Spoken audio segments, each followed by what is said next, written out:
aujourd'hui Bob Marley, épisode 2.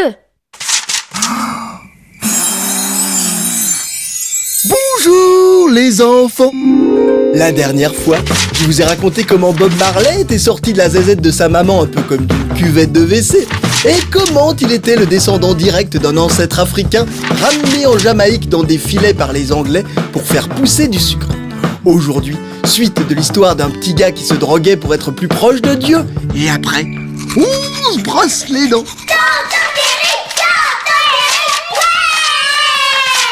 Edith Marley, la maman du papa de Bob, n'était pas du tout contente que son fils Norval, un bon officier anglais blanc comme un cachet d'aspirine, si ça se trouve, il était même roux, ait mis la petite graine à une négresse de la campagne.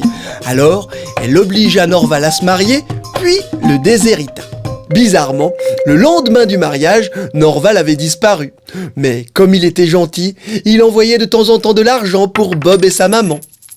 Robert, alias Bob, était un enfant spécial. À l'âge de 5 ans, il arrivait à lire les lignes de la main et ce qu'il prédisait était souvent juste. Vous imaginez, une roulotte avec marqué Monsieur Bob dessus, vous entrez pour vous faire dire l'avenir et dedans, il y a un enfant de 5 ans derrière une boule de cristal. N'importe quoi. C'est quoi cette histoire? Un jour quand même, Norval revint chercher son fils Bob pour l'emmener vivre avec lui à Kingston, la capitale de la Jamaïque.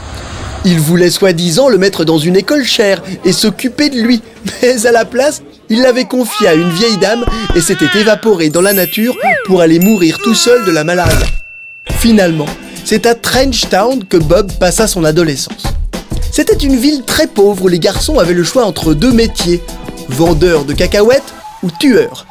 Bob avait choisi tueur et il faisait partie d'une bande de voyous qui s'appelait les Rude Boys.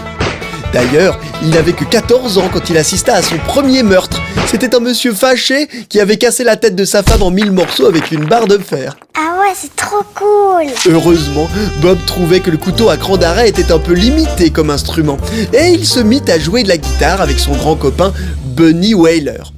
Enfin, je dis une guitare, mais c'était en fait une boîte de sardines clouée sur un bout de bois avec des fils électriques pour faire les cordes. Vous savez maintenant d'où est tiré le dessin animé Bob le bricoleur. À 15 ans, il décida même de quitter l'école pour devenir chanteur. Mais à la place, il devint soudeur. Ne vous inquiétez pas, Bob Marley ne va pas rester soudeur car il est gentil au fond de son cœur et il a plein de choses à dire avant d'attraper une tumeur.